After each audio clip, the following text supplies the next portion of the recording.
Hi, good afternoon, everyone. I hope you guys are doing well today. Thank you so much for joining us this afternoon for our webinar. My name is William Teh. I am the Southeast Asia Director for Customer Engagement representing Page Group. We're so honored to have you today. Before we start, let me just give you guys a few rules of what's going to happen today. Today is going to be hopefully a really informative and fun afternoon. I know everybody just finished having lunch, and I hope you have your coffee and all ready for an impactful session today. A few rules. I would love for you guys to be interactive. Please feel free to use your emojis to react to any of the conversations we're having today. And if you have any questions, thank you so much. And if you have any questions, please pop into the Q&A session and put in all the questions that you will have for experts this afternoon. And the last but not least, after the session, you will receive an email from me following up if you have any questions, if you're requesting for any further information, and our experts are all here to help you. Great. So welcome. We're excited to kick off today's webinar, and the title is called Winning the Talent Race in Southeast Asia, Hiring Strategies for Manufacturing Firms. So as we all know, the manufacturing sector is evolving really fast, and so securing top talent is key to staying competitive. Over the next hour, our local market experts from across Southeast Asia will share practical strategies and insights to help you build strong, future-ready teams. You'll be hearing expertise covering markets like Singapore, Malaysia, Thailand, Vietnam, Indonesia, and also Philippines, each bringing unique perspective on what works in your region. So get ready for actionable tips and some real-world examples of what you can apply. So before we start, let's move on to the next page. We have our first poll of the day. Um, let's put on and give you guys answer some questions. What do you think is the biggest driver of manufacturing growth in Southeast Asia 2025? Is it the Industrial 4.0 and digital transformation, the trade agreements and regional integration, China plus one supply chain diversification, lower labor costs compared to China, or growth in high value sector like EV, semiconductors, and biotech? We'll give you 1 minute to answer, and we'll see the results.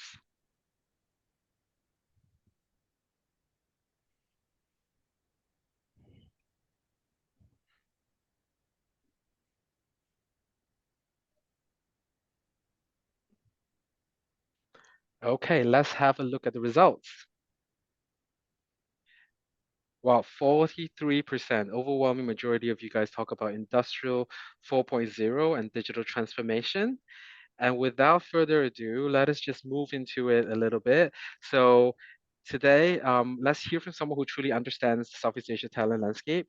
I will pleased to introduce you Nicolas Dumoulin. He is our Senior Managing Director for Page Group in Southeast Asia. He's been instrumental in driving growth across multiple markets in the region. With years of experience of helping business navigate complex hiring, he will give a quick snapshot of what's happening across Southeast Asia. So Nico, over to you. Thank you, William, and welcome everybody.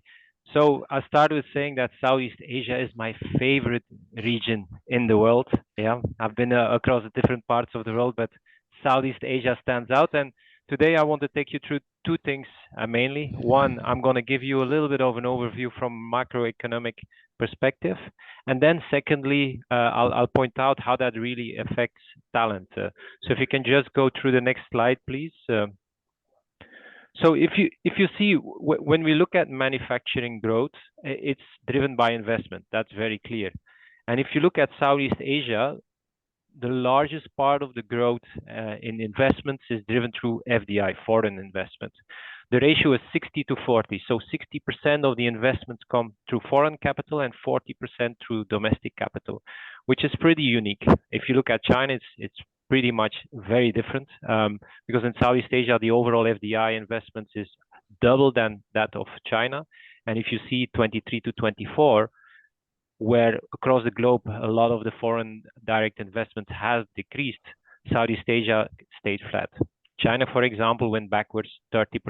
Yeah, so there's a real robust view of investing in Southeast Asia, even though there are headwinds across the globe. And I think that's translating in a couple of industries that really start standing out: electronics, semiconductors, automotives, especially in electric vehicles, and then in some pockets also biotech and med devices. If you look at manufacturing and you look at Southeast Asia, there's of course a diverse number of countries, and there's 4 countries that actually carry 80% of the manufacturing output. And in the order of size, it's Indonesia, Thailand, Vietnam, and Malaysia.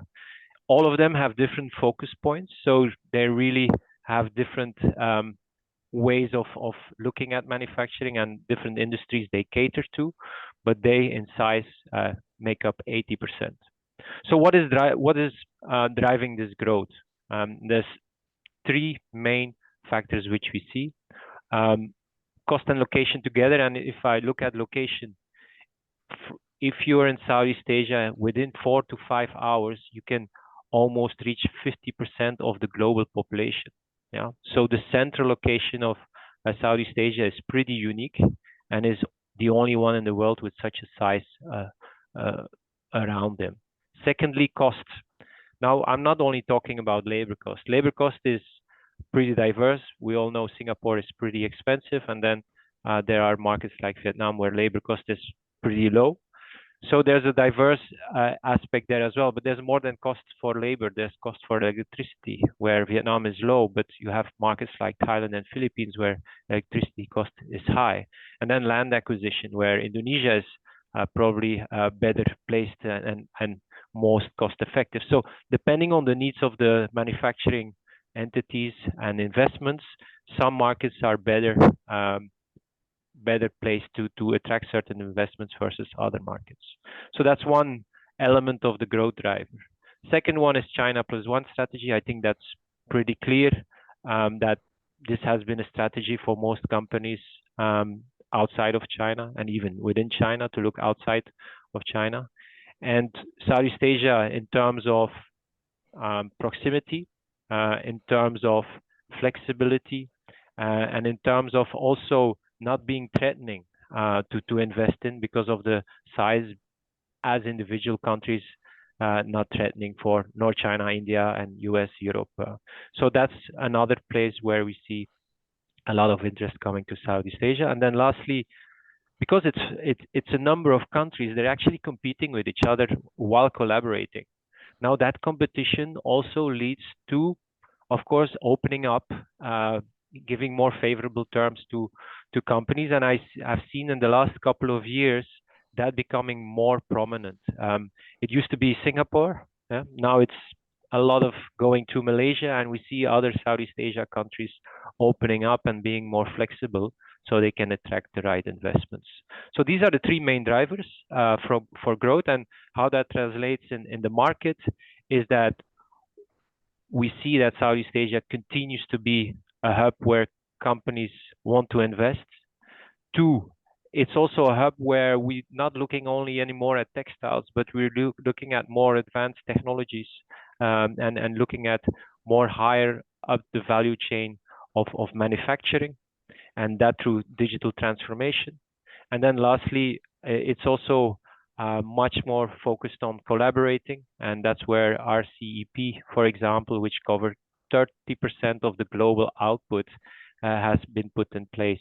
Yeah, so a lot of good things are happening, which puts this region in a unique position to really benefit from global growth.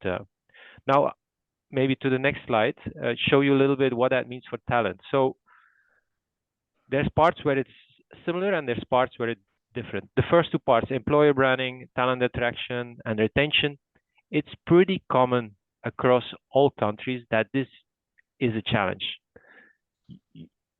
If you look at where all the investments are coming from, they come from very different countries. We have number 1, China, number 2, US, number 3, Europe, and then you have Japan. In addition, you have domestic homegrown players who now start professionalizing, and everybody is going after the same talent.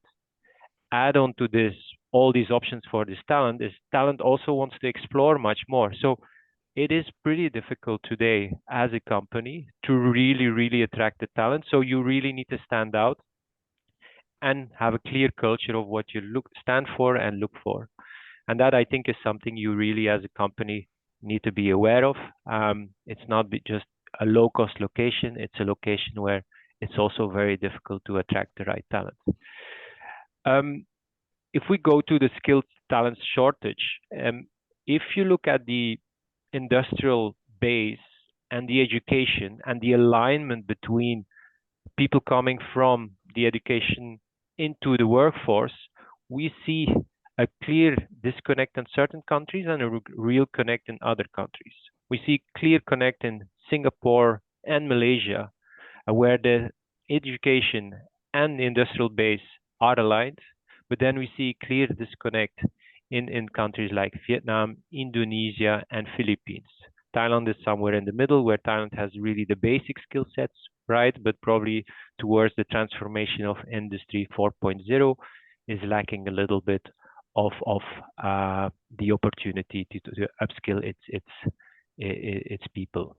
Yeah, so there are differentiations there. This is where the differentiation starts.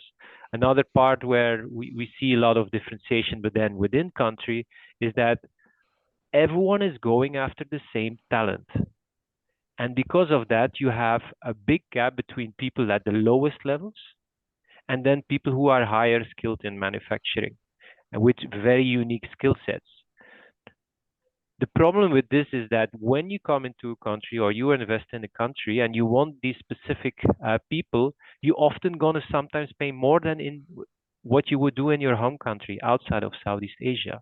Yeah, so that is one of the complexities and understandings you need to have, and where you need to really adapt your talent strategy accordingly. Yeah, so everyone going after the cream puts them up at very high salary levels, and then you have the lower, I would say, the more basic tasks, which are at the lower costs, like you would expect in a market in the emerging markets in Southeast Asia. And then lastly, is the country-specific regulations are very different from country to country. You have very high regulated countries like Singapore, Malaysia, which are extremely compliant, and you need to really be on top of your game there. And then you have countries which have maybe more complex regulation, but are probably not as of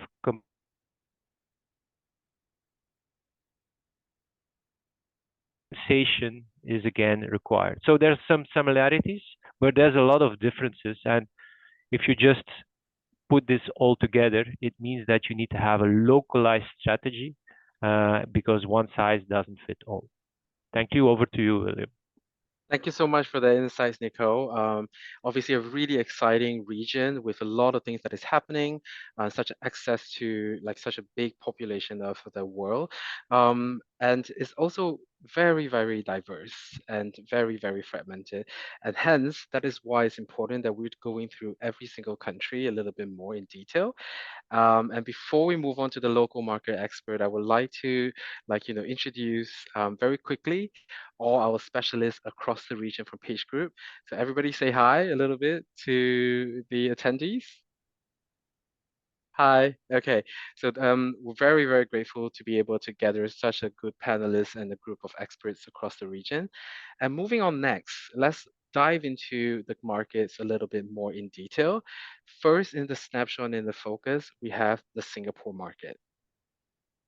And the Singapore market, we have Timothy, who is an expert in the manufacturing firm in over there. So as we all know, Singapore remains the region's innovation-led manufacturing hub. It's a smaller manufacturing hub, but it has a really strong infrastructure and high-value segments. It's still very strong in like semiconductors and medical device, biomedical devices science, but the premium cost base means that companies must be very selective and strategic when they invest in that country. So Timothy, I think my first question to you, Singapore continue to attract high value manufacturing investments. How are the companies justifying this choice, even though the cost is rising, and which sectors are seeing the most momentum right now? Hi, thanks, William, and hello, everybody. Timothy from michaelpage, Singapore here. Great question, right? So basically, what we observe in Singapore is that companies are choosing to invest not Mm, only purely on cost, but on capability, innovation, and access to talent. For example, I don't know if you know that actually in Singapore, we have actually a World Economic Forum lighthouse designation sites.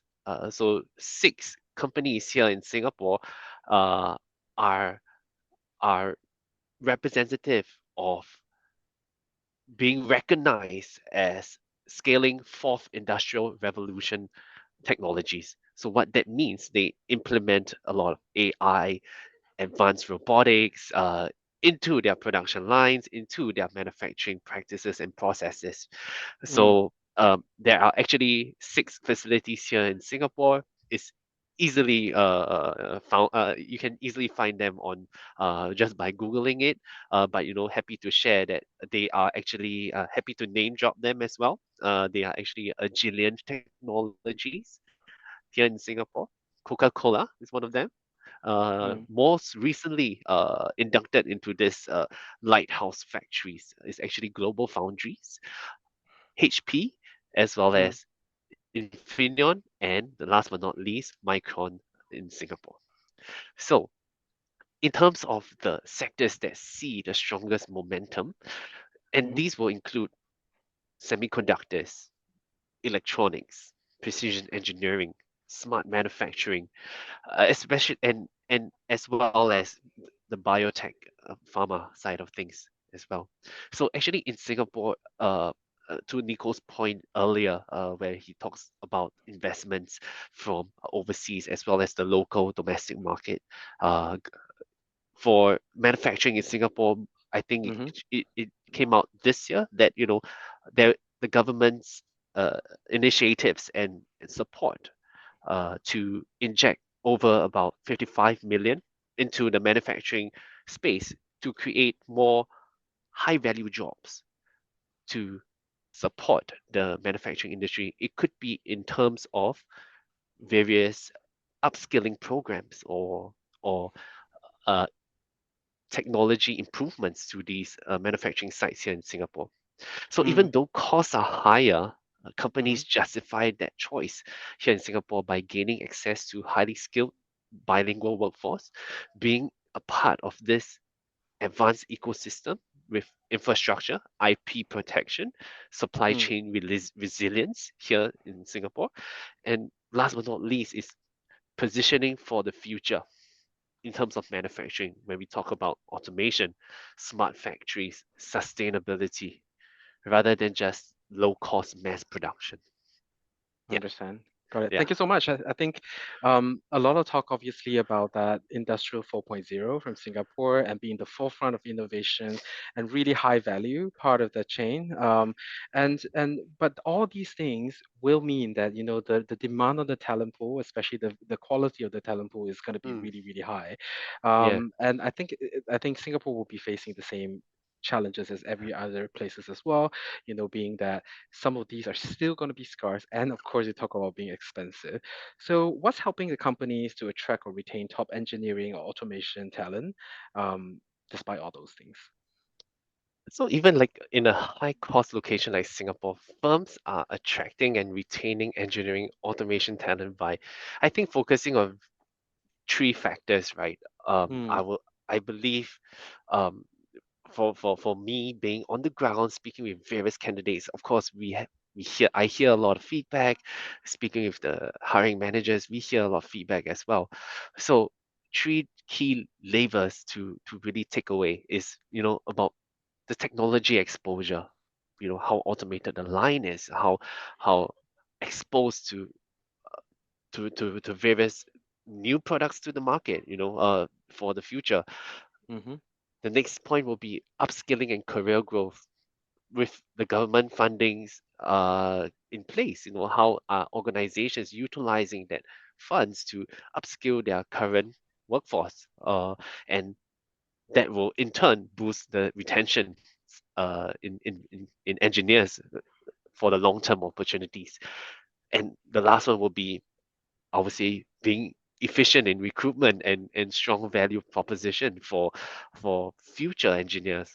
Word of Yeah, mouth going around like, hey, this organization is culture is great, and how fast they get back to you, how open are they sharing feedback. I think this quick communication with candidates on the ground eventually will mm, lead to a very wholesome journey to the whole talent understand. pool here in Singapore. Yeah, Yeah, and of course we have then Page to help you attract the best talent in the market. that's Okay, right. so yeah, we have a bit more time, just a very quick one. Like, I think this is really interesting for a lot of people. Obviously, the perception gap of younger generation who do see manufacturing as less attractive. Do you Mhm. see that, like, happening in Singapore as well? I believe so because I actually grew up with that kind of narrative as well. But end of the day, I think in Singapore we are exposed to all these like the World Economic Forum lighthouses companies here in Singapore, and of course that's the benchmark for a lot of the manufacturing firms here in Singapore. And I believe the government also plays a big part in terms of the outreach programs. We see a lot of outreach programs in schools, in the universities, Mm, letting these future uh, leaders of Singapore to take a look at the manufacturing line, and it's okay, not like your manual type of production already. So these are high tech, production floors as well. So got just it. highlighting, I think firms, should how firms should address is to highlight how highlight the stories of how they change from then to now, and learning journeys from candidates, growing with them. Yeah. Got it. Thank you so much, Timothy. And now moving on next, we're moving on to the north of Singapore, Malaysia.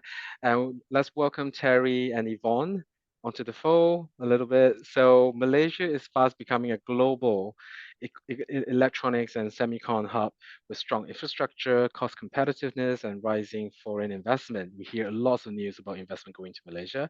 So question maybe to Terry to begin with, how is Malaysia differentiating itself from other Southeast Asia countries in attracting high-tech manufacturing investments?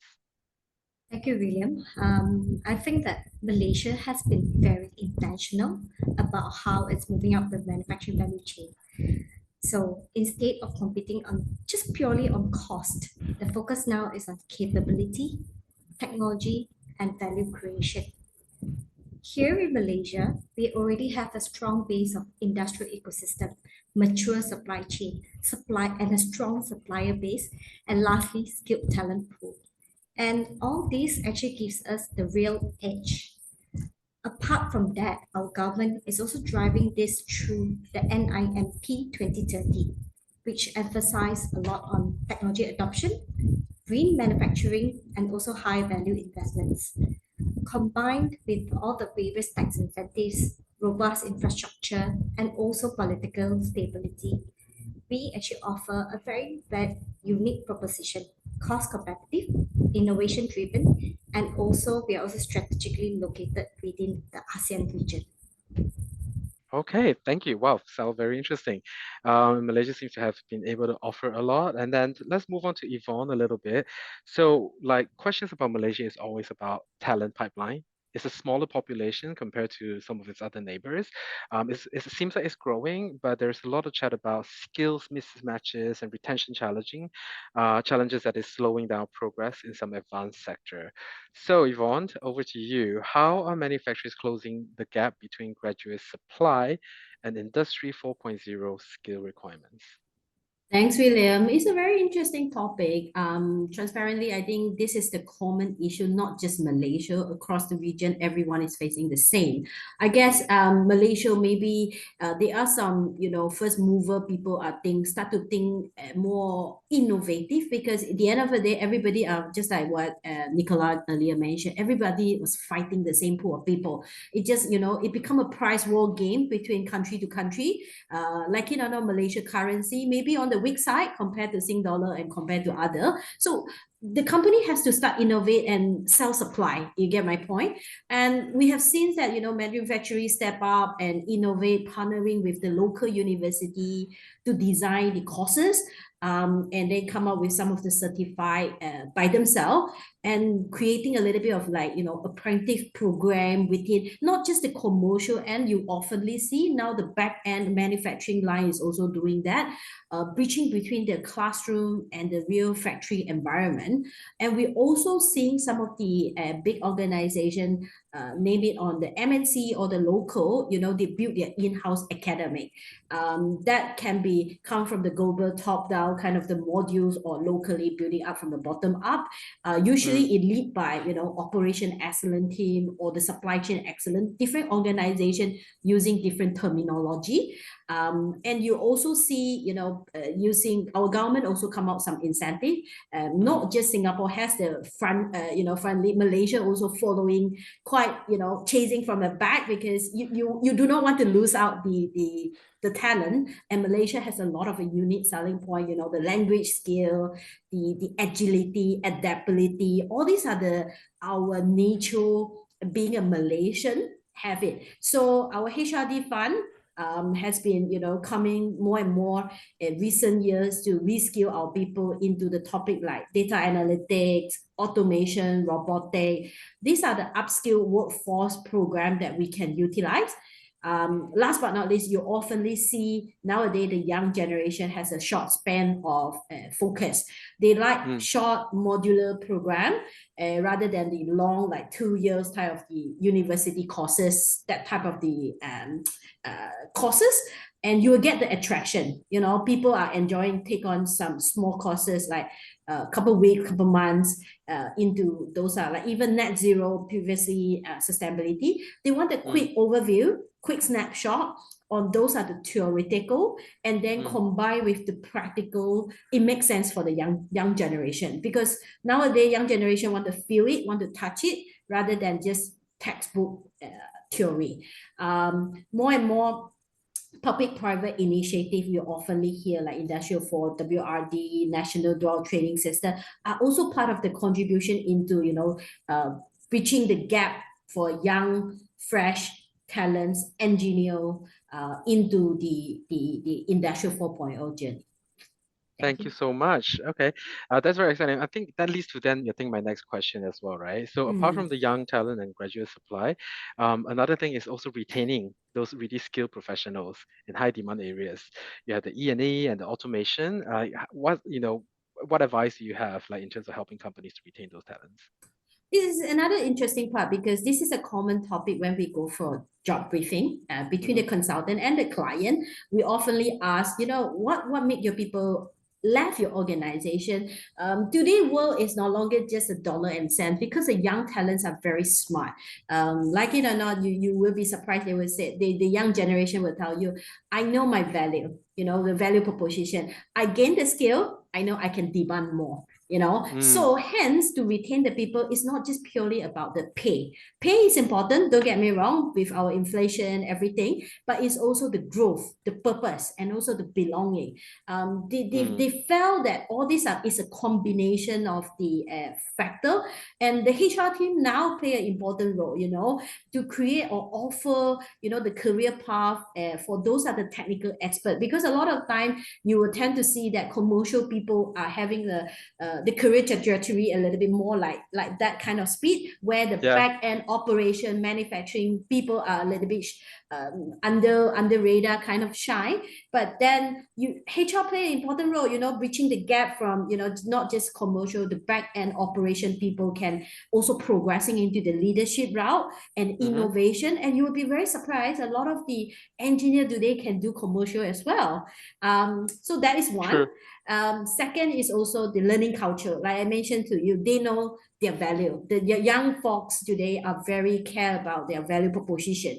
They want some, not to say it's a peer pressure. I think they see a lot of from the social media and everybody their peer, their uni-mate, whatever, say, hey, I have this regional exposure, I have this secondment, all these of the opportunity that seeing outside there where your homeland, from the work perspective, from the cultural learning curve perspective, that enjoying and keep them tied with the organization.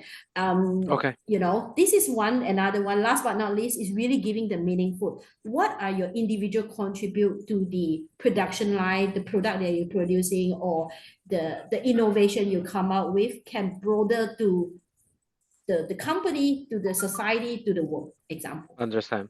Okay, I would love to discuss this more, but we have to move on because of time. I think, anybody who wants to know more, please reach out to us and Yvonne can explain more. So thank you so much, Yvonne and Terry. Let's move on to Indonesia, the largest in population and the largest market in Southeast Asia. And we have Monico Lim representing Indonesia. Thank you, Mon. Thanks, William. No problem. So it's a very large domestic market, as everybody knows, abundant natural resources, low-cost labor base makes it a prime location for high-volume manufacturing. And Indonesia continues to attract investment through China Plus One positioning and rising infrastructure development. So, Mon, why do you think global manufacturers are shifting factories from China to Indonesia instead of any other Southeast Asian market? Thanks a lot, William, for the answer. Sorry for the question. Very, very interesting topic that and answers that I've heard earlier from both Malaysia and Singapore, whereby they've been talking about automation, Industry 4.0. Industry 4.0 is not something unique in Indonesia. However, how far are we ahead of this curve? I can say that we're still relatively quite lagging behind. So one of the many examples of or reasons of why companies are shifting here are still relatively due to cost. But to discuss to you point blank wise, there are a number of attributes about why it is making companies appealing to actually set up their manufacturing plants in Indonesia.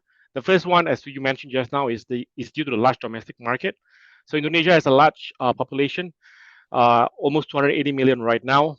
So it gives both local market potential and, of course, at the same time, the scalability.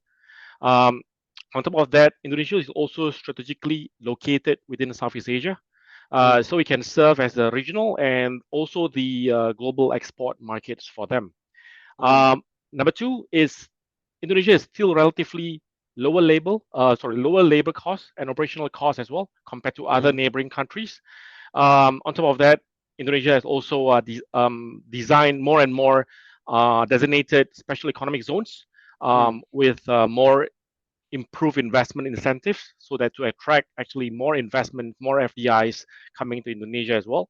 Whereby specifically this year, for the past 2 years, we've seen a lot more and more EV related, in which I'm going to be discussing shortly. Number three is the resources advantage, as what you mentioned as well just now. Indonesia has significant natural resource endowments. So, for example, like nickel, bauxite, copper, coal, and other natural resources, which aligns with the new manufacturing trends like EV batteries, stainless steels, downstream metal processing, which is why we can see more and more Chinese companies currently investing heavily into Indonesia plants.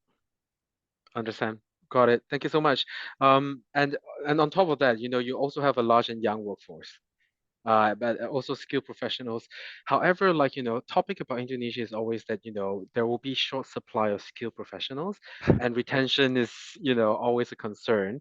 And also a lot of the activities and talents and industry all concentrated in Java. So every time, expanding to other regions can be quite challenging as well. So I think my question, I'm going to be quite short, why do employees leave after 1-2 years in Singapore, and what is the root cause? Is it salary? Is it growth? Is it engagement? What are they really looking? That's a very good question, William. If I can summarize it, I think it's a mixture of all three above. So the turnover in Indonesia, I think, is driven by a mix of market dynamics and, of course, the employer expectations as well. So there are a number of things. So, for example, Indonesia is a talent shortage market. It is a supply-demand imbalance market because there are more and more FDI coming to Indonesia. Of course, supply-demand, very, very easy economic. Skilled professionals are also short in supply. and Mm. competitors actively poach talent out there in the market. So it's very, very common for employees to be hijacked for a 20 to 30% salary increment, and they'll just leave out of the minute. If it's a very, very niche role, the Yeah. increment can go up to 50 to 100% in some Wow. cases. Yes. Okay. The Understood. next thing is the career growth. So from what I can see so far, having been page for the past 12 years, Mm. many don't leave because they are unhappy, but because they don't see actually a clear development path or actually a future progression internally in their current Mm-hmm. company. Okay. So most companies unfortunately still see HR as a backup function Mm. with no proper L&D set in place. However, having said that, what I can see from the trend this year is because right now most companies have undergo restructuring this year. So a lot of these HR individuals are investing a lot more and more into learning and development to the L&D within their own organization this year, in which they wanted to actually groom future leaders within the organization, not just to hire them externally.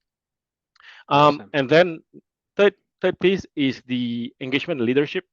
Um, Unfortunately, most local companies in Indonesia remains to be a hierarchical work culture. So there is always a gap between the superiors and subordinates. So that in turn, long-term wise, can create disengagement between the employees and the employees and superiors, last but not least. And to sum it all up, compensation. Unfortunately, Indonesia is all about the paycheck, just like just like in any other emerging countries I'm as sure well. it's the same for everyone. Yes. Yes. So it is very common for hence it is very common to see employees just moving for that additional 20% increment, um, leaving from one company to another in the span of 1 or 2 years. Got it. Thank you so much, Mon. And if you want to know more, you know who to reach out to. Thank you so much. So let's move on to the next market in Spotlight, Philippines. And representing Philippines, we have Raf, Loxine. Welcome, Raf. Hi, William. Hi. Yes, so Hi, Raf, everyone. Philippines offers a cost-effective, very high English-speaking workforce and a growing export potential. Um, One of the key things, though, that people still view the infrastructure and digital readiness as a hurdle. So, what are the government or private sector collaborating to effectively promote and drive investment growth in the Philippines? Thank you for the question, William. The government and the private sector do need to work together to grow our export numbers. Mm-hmm. This year alone, I have attended several economic briefing sessions, and I'm pleased to share that the government has presented attractive incentives for export-oriented manufacturing operations, both for the local and the multinational companies. So the Philippine Economic Zone Authority, or more widely known here in the Philippines as PEZA, together with the Board of Investments, offers incentives such as tax holidays, duty-free imports, and business-friendly perks to encourage these investments. So in addition to this, PEZA is also continuously developing economic zones in Mm, strategic locations across different parts of the Philippines, which is essential considering that we have 7,641 islands according to the latest count. So in the first 9 months of this year alone, PEZA has approved 215 new an expansion project expected to generate over 50,000 jobs and four and a mm. half billion US dollars in terms of export revenue. So with these incentives and the positive outlook for the Philippines manufacturing sector, coupled with, as you mentioned, the strong English language proficiency and a very happy culture. I've talked to a lot of people outside of the Philippines who say Filipinos are the happiest people they've met. Manufacturing companies should also look at the Philippines as, of course, a prime country for investment. Agree. Definitely the happiest people that I know as well. I look at okay. Moving on to the next one. Okay, obviously, despite a strong technical workforce, it's very similar to a lot of Southeast Asian countries, Philippines faces brain drain, in particular, maybe a slower industrial 4.0 adoption as well. What do you think that manufacturers can do to retain top engineering talents who are increasingly seeking opportunities abroad? That's a good question, William. So, COVID was a time when, Filipinos, workers considered Mm, returning to the Philippines because being with family during tough times is very important to us. However, under normal conditions or where we are right now, the ability to provide for one's family and ensure they live comfortable lives often outweighs the need to be physically present with them. So this is the sad reality. Most Yeah. manufacturing companies are unable to provide better salaries compared to what is outside, especially if you factor in the outrageous increase in the cost of living in our country recently. However, not being able to match salaries outside is not actually the employer's fault. The question is how can these manufacturing companies retain talent without talking about money? So there are two major solutions. Number one is increasing training opportunities within the organization, similar to what Timothy mentioned earlier. So top engineering talents are, of course, driven by continuous growth and learning. And as soon as they feel stagnant, the risk of them seeking opportunities significantly increases. So trainings can be external or internal, such as ISO certifications, Lean Six Sigma, etc. These have to be coordinated by the companies because Filipinos have a tendency to be a bit more shy, than to really tell employers what they actually need. So if it's coming from the employer, then it will be, a very big advantage. Number two is ensuring that employees have a clear career growth plan, as what Monica mentioned earlier, in their respective roles. As discussed in our talent trends report this year, clarity is more important than ever. So with a clear understanding of where they will be in the next 2, 5, 10 years, you are eliminating uncertainty, which, as we know, is a major cause of employees exploring out. Great. Thank you so much. And what about the questions about overcoming barriers to digital transformation or upskilling in the Philippines? Sure.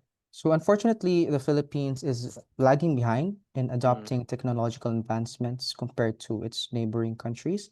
However, in all the economic briefs as I attended, this issue was continuously discussed.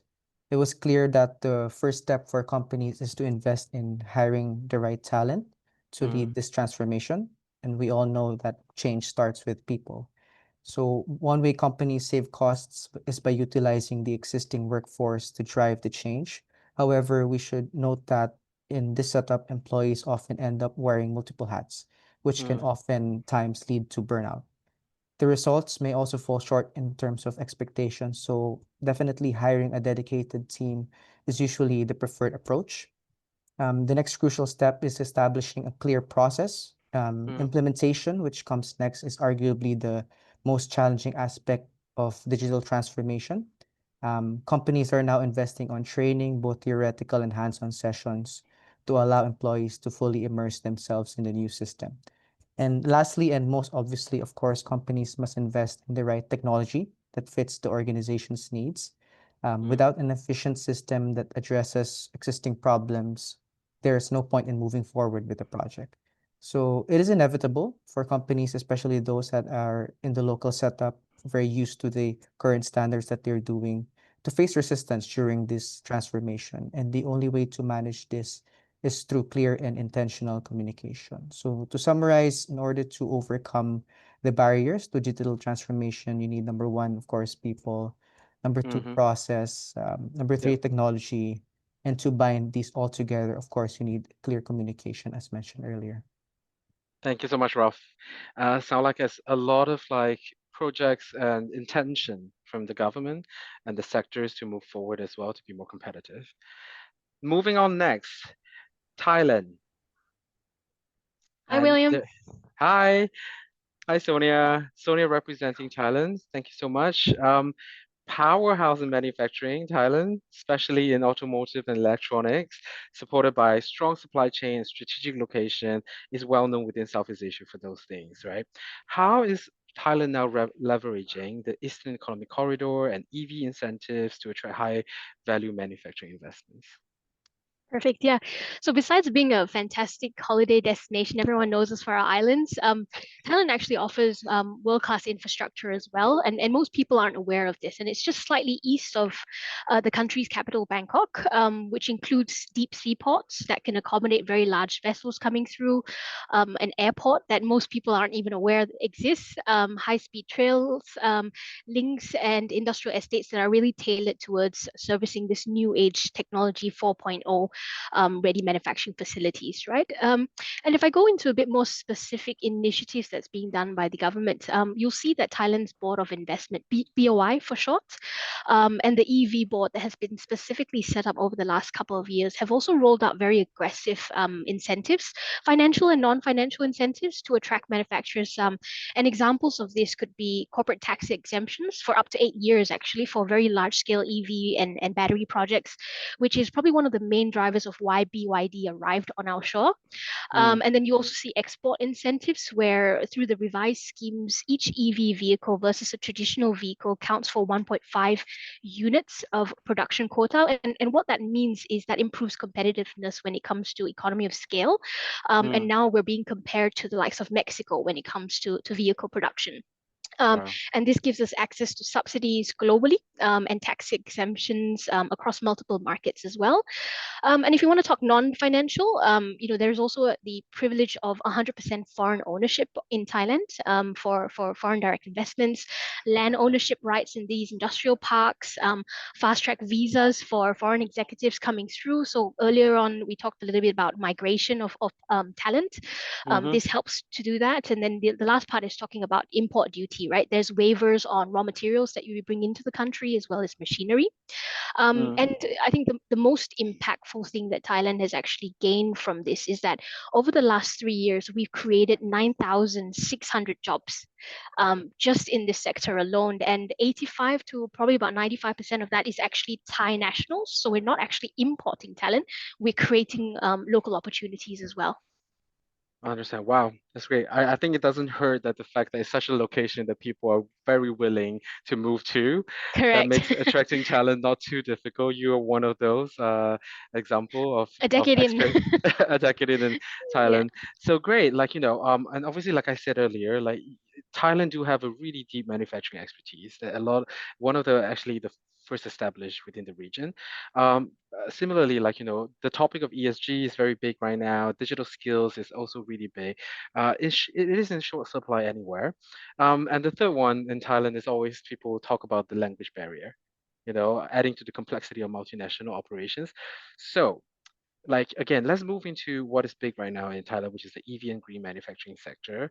What are the biggest talent gaps that you think the manufacturer face? And where are you seeing in terms of the strongest demand for upskilling? Yeah, sure. I think you hit the nail earlier about language capabilities. Unlike the Philippines, I think we're still struggling with English language competencies. And to be completely honest, we're not doing very much to address it just yet. I think it will come soon, but to be completely transparent, we've been focusing more on the technical skill sets and language and communication being secondary. So I think if you're talking about the main gap, the first one will probably be the lack of skilled technicians and engineers. And I think this is consistent across Southeast Asia, right? And I'm talking specifically about highly technical EV specific skills, for example, where you're talking about very highly technical things like battery systems, electric drivetrains, high voltage safety protocols that most markets up until 3, 4, 5 years ago, we weren't even privy to it. We also see a lot of lagging when it comes to digital literacy and software integration. So we talk a lot about robotics, we talk about IoT-enabled assembly lines, predictive maintenance activities that we can have on the ground, but we just don't have enough workers trained on this. And one of the reasons for that in Thailand is because we have an aging workforce. So the vast majority of people in the manufacturing environment are close to retirement, actually. So that hinders new technology adoption because there's lesser interest to upskill. There's lesser interest to break out of social norms and status quo. And I think I can't remember which market mentioned earlier, but the younger generation also look at manufacturing as a less sexy role to take up because they have an abundance of choice and flexible working arrangement just simply does not happen in the manufacturing environment, right? So it hinders them from moving into it. And then you talked a little bit about that whole green environment, right? So we do also see poor green technology competencies. And what I mean by that is the understanding of carbon footprint reduction, energy efficiencies, waste management. It's very nice terms, but a lot of people don't understand what that means. And it's scarce, the talent. And primarily because of that is because Thailand industrial capabilities have been traditionally very old school manufacturing historically. We've only Mm. just hit the ground running over the last 5 years with this new age, right? Yeah. So coming back to your point about where the strongest demand for upskilling is, Mhm. I would probably say that right now it's technical skill sets that need to be focused on, and what we're Yeah. seeing is the government-led training programs, Mm. courses led by the Ministry of Higher Education, Science, Research and Innovation that Yeah. combine, similar to what Yvonne mentioned earlier, theoretical and hands-on training through university industry collaborations. Mm. And then you see more specific technical training for solar energy, for energy storage, for green building technologies. And lastly, on ESG, when we're talking about ESG compliance, reporting, green finance, sustainability standards, these are all really sought after, and it cuts across all types of jobs, whether it's in the factory or legal and compliance or finance. So these are the areas where I think we've spent more time investing in Mm. rather than language, which is what I talked about earlier. Agree. And I think like, and all these takes years and stuff like that. And these are the more critical ones that will affect, the export ability of those products and the manufacturing capabilities traction as Yeah, well. Thank you so much, Sonia. Thank thank you. you. And moving on to the last, but definitely not the least, within the Southeast Asian market, Vietnam. And in Vietnam, we have both Rory as well as Huen representing the market. Welcome, Rory and Huen. Hello, So everyone. yes, we saved I mean, this competition. I wouldn't say best for last, but definitely like a really dynamic market. Like Vietnam is rapidly scaling. Everybody can see that the economy, the manufacturing base is rapidly expanding, attracting a lot of global investment through cost advantages and proximity to China. Both these things. So first question, maybe to Rory. What factors are driving Vietnam's rise in high value manufacturing, and how are companies managing the scalability of those operations? Yeah, thanks, William. Good question. And yeah, thank you everyone for attending the call today. Vietnam at the moment is going through economic and industrial upgrading, right? So, historically it has been more, low cost, labor intensive manufacturing. So textiles, garments, apparel, that was really the driving force, within the manufacturing sector in Vietnam in the 90s and the 2000s. More recently, specifically the last 10 years, because of the China Plus One policy, and more recently, the trade war between the US and China, because of Vietnam's geographical location to China, there's a big influx of FDI investment flowing into Vietnam. Vietnam is such a vibrant and fast-paced place, and you can definitely see that day to day. And a lot of our clients are from Europe, from US, looking to pivot away from China and enter the Vietnamese market. So just to give you an example, markets around the world, more recently have been a little bit sluggish.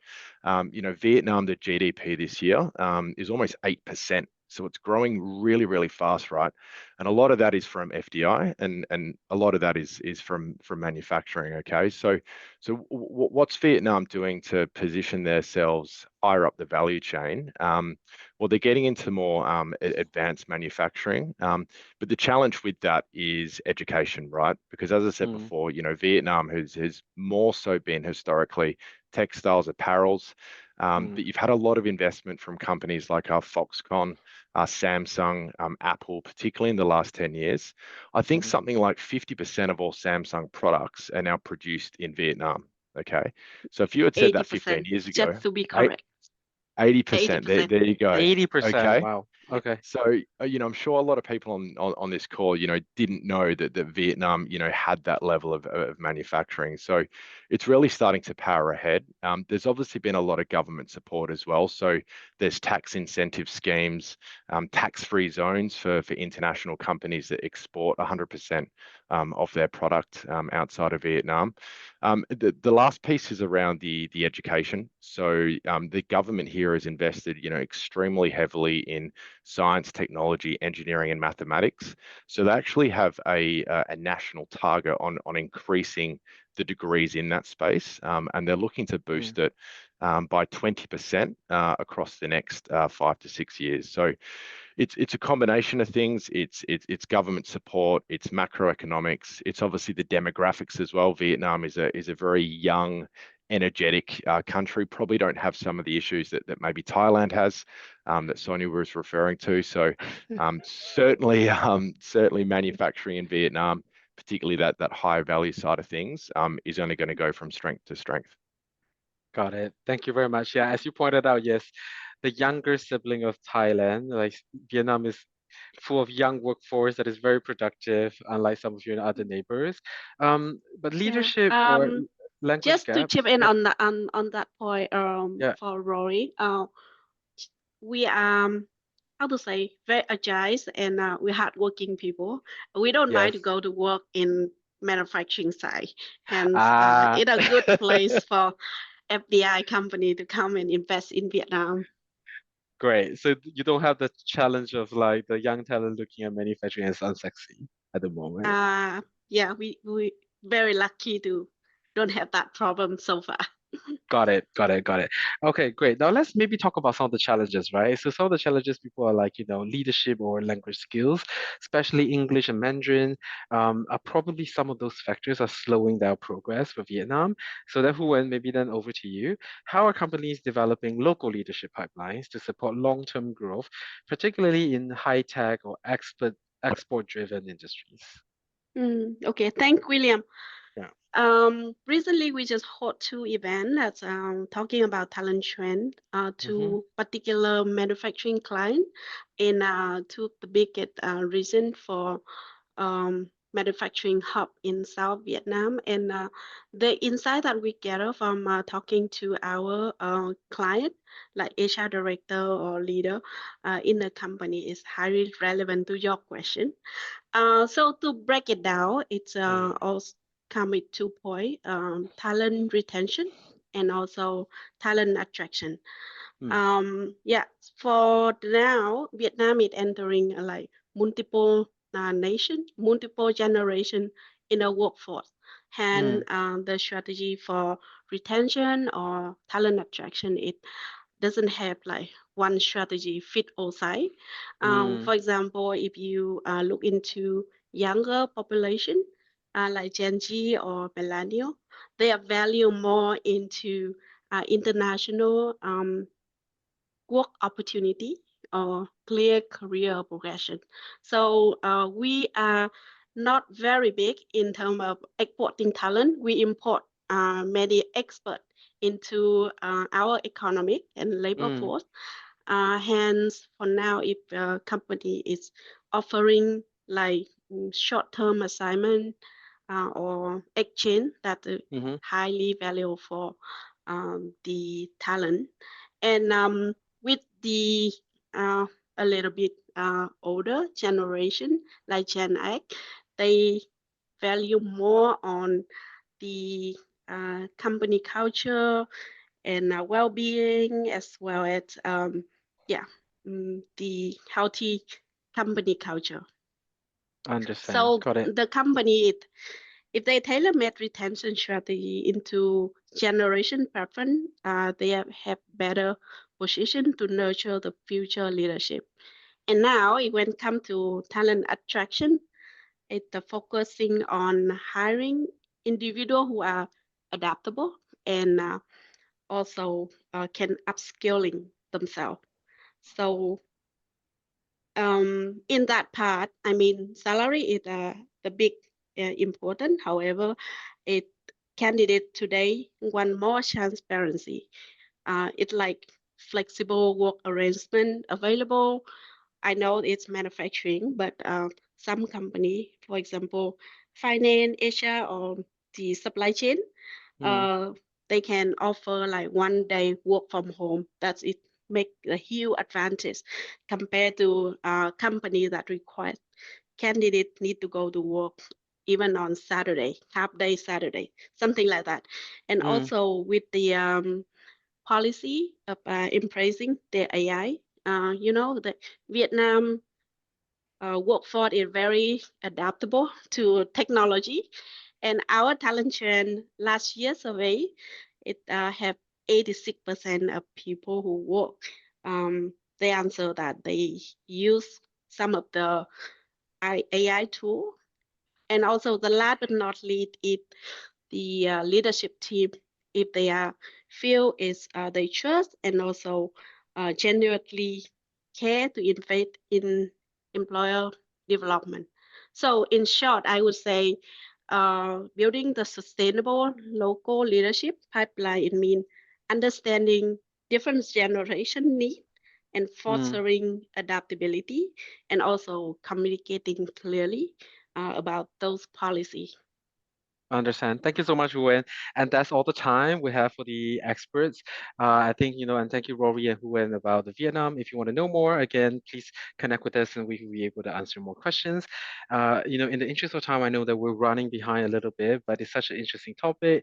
For those who can still stay on, we still have a Q&A session. We'll try to run it for another 10 to 15 minutes, as long as you guys are still here. Now, moving on. So these are all the experts that you just heard from. Once again, on your emojis, let's show some love, let's show some clap for all of them, and as we move on to the questions. Great. So let's start with the first question. Here we have anonymous. Manufacturing is critical to Malaysia's economy. So this is a Malaysian question. Yet we see fewer graduates aspiring to join the sector. So how do we make it an industry of choice and not a last resort for young professional? I think a lot of questions about young generation don't look at this as a sexy industry. Maybe over to you, Terry. Um, okay. Yes, like what Sonia mentioned earlier, manufacturing is not sexy. A lot of people think that manufacturing is just old, manual, rigid, not unsexy. But now I think the key is to reimagine how manufacturing can be perceived. It's modern, innovative, and also purpose-driven. Just so today, young professionals want careers that offer growth, impact, and also technology exposure. We have to show them that manufacturing today is all about robotics, data, sustainability, and also smart factories, not just grease and assembly lines. So at the same time, we need to modernize the work experience as well. More collaborative environment, continuous learning, clear career pathways, and also purpose. So when young talent sees that manufacturing is where innovation happens, not where it ends, it will become a career of choice again. Got it. Thank you so much, Terry. So, okay, again, about purpose, embracing the technology part of it, the data part where it sounded obviously more aligned with what is attracting those younger talent. And with that question, we can continue on. Let me just maybe go to Mon because Johanna from Indonesia asked the same question as well. I think her question is about abrasive sector, but also attractive career destination. How do we make an attractive destination specifically for that industry? Yes, that's a very, very good question.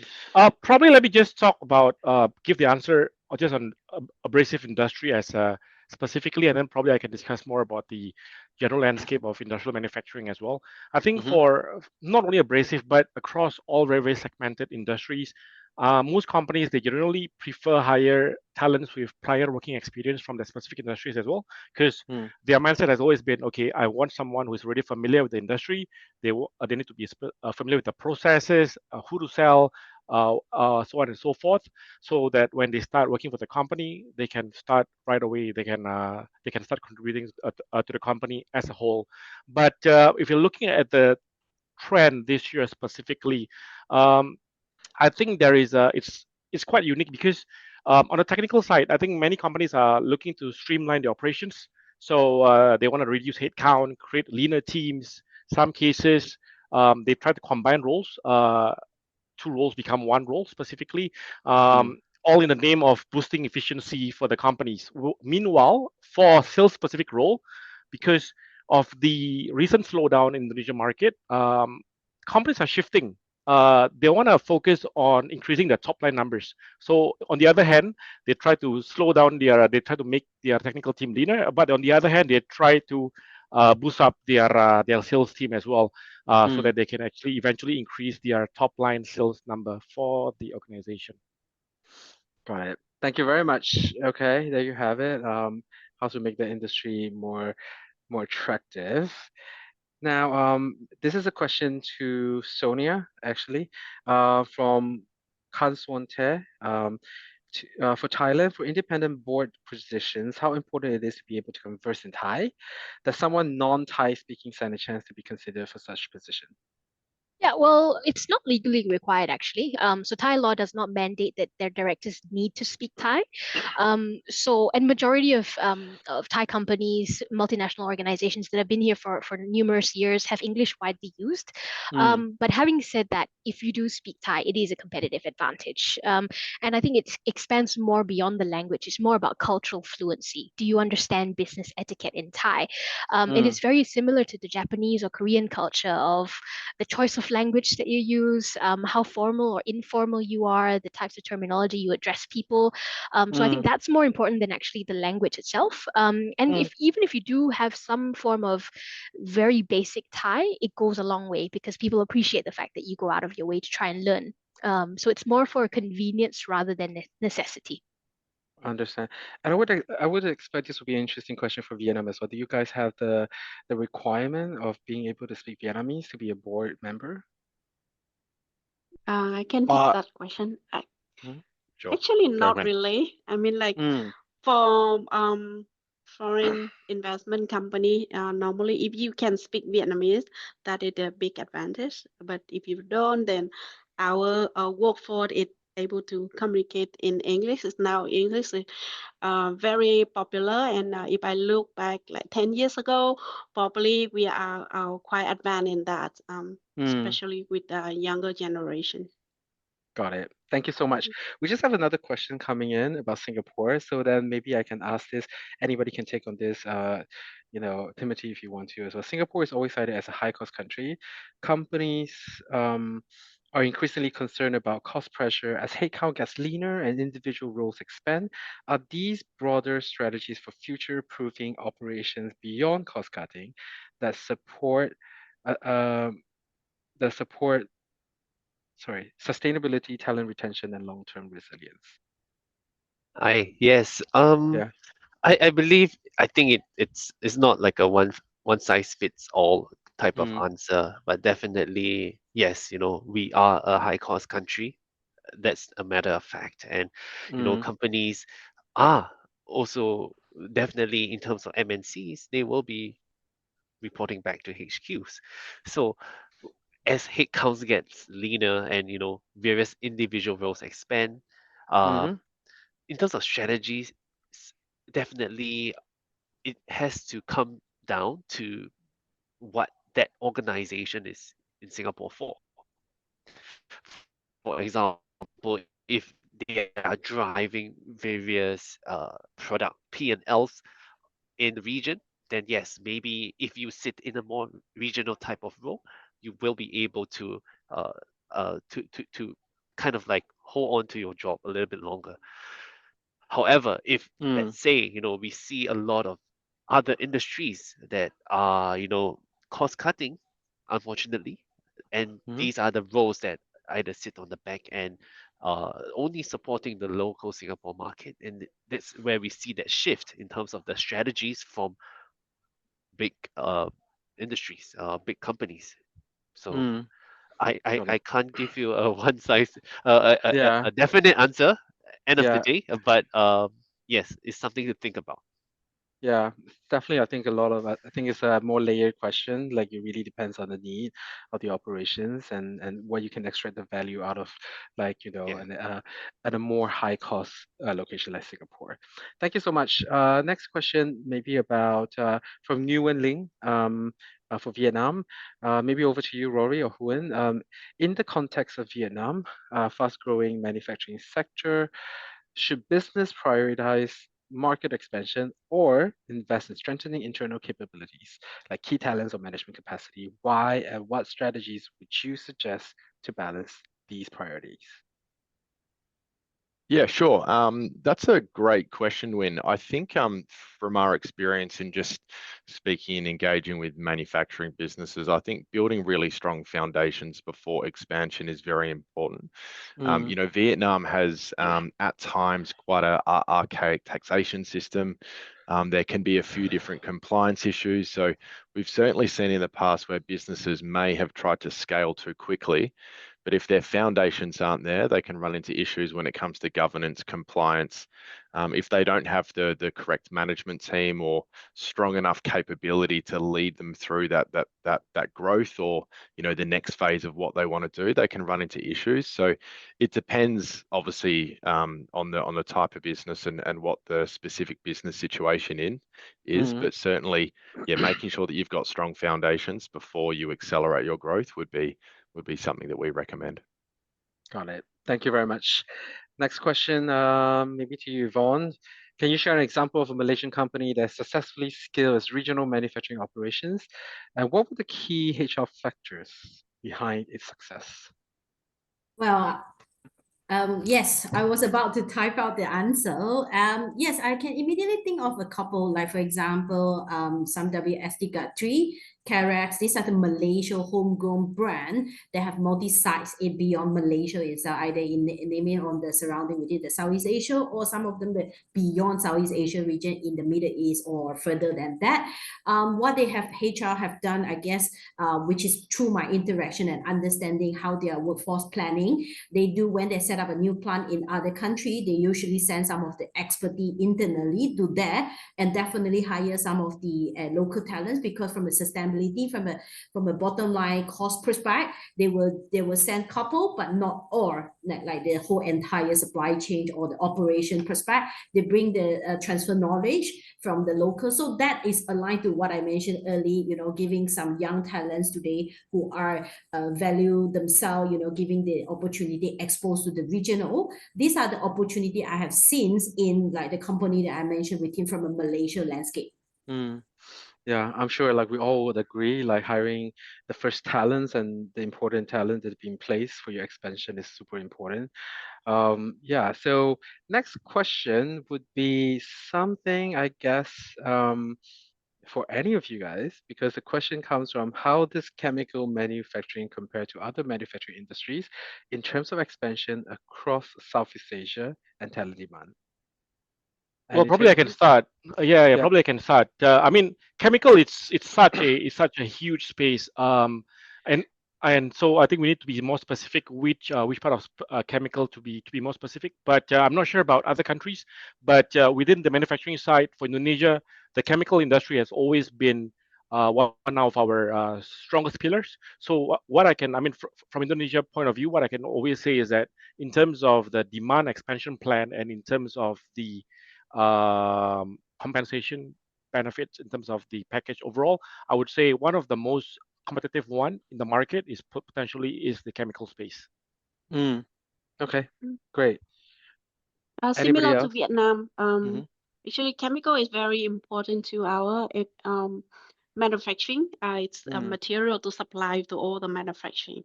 So hence, it's heavily invested in Vietnam, and we do have a government subsidy. For example, it normally chemical it come from the petrol and refinery, and also a foreign investment where they put a factory here to make the product and also supply to other neighboring country.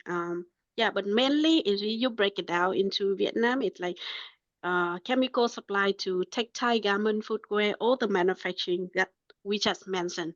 And in terms of the pay and the skills is number one, it's technical, and number two, because we have a good STEM program that Rory mentioned earlier, hence we don't have very challenges hiring for chemical client.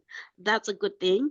And number three, because it's a niche and also high tech product, company are willing to pay. I would say quite competitive compared to other industry.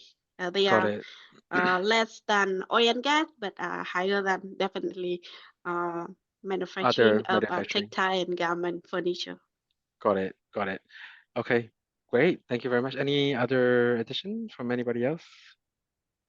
Well, Okay. William, for the Philippines, I just wanted to add that say, for example, for the paints and coatings industry, this is very much local driven and very controlled. So I also came from that industry actually prior to joining Page Group, and I do understand that it's a very Filipino Chinese owned business where I would say people are staying there for a very long time. So salaries, I would say, are lower than the usual standard. But there are a lot of international companies here that we work with that export to other countries as well. And this is where we see a bit of the growth in, especially this year. Yeah. So it highly depends on the construction projects that's currently ongoing in the Philippines and how that moves. But we've seen quite of a steady growth in the past year here in the Philippines for that one. Understand. Okay, we're probably going to end with one or two last questions. Very quickly, Mon, this is a question about, can you describe what are the required recruitment steps for manufacturing industries in Indonesia? Because examples, some companies uses psychological tests, some depends on HR and user interview. Yeah, I mean, at the end of the day, I think it really depends from one company to another. If you are still relatively old school, or for example, if it's still family-owned, family-run companies, I think they tend to be more still using the more traditional method in which psychology test is also part of the interview processes.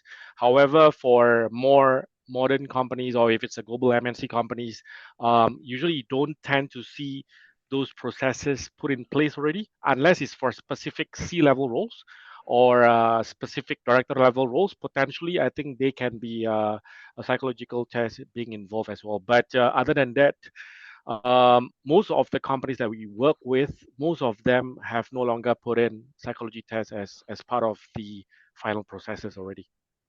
Understand. Okay, there we have it. Thank you so much, everybody, for your time. There are a few questions which actually congregate about how each country HR can learn from each other. I think that will require another conversation, and I think it can be quite long. So please feel free to reach out to us. Like I said, we have a wide reach of experts that we can learn from each other from each country.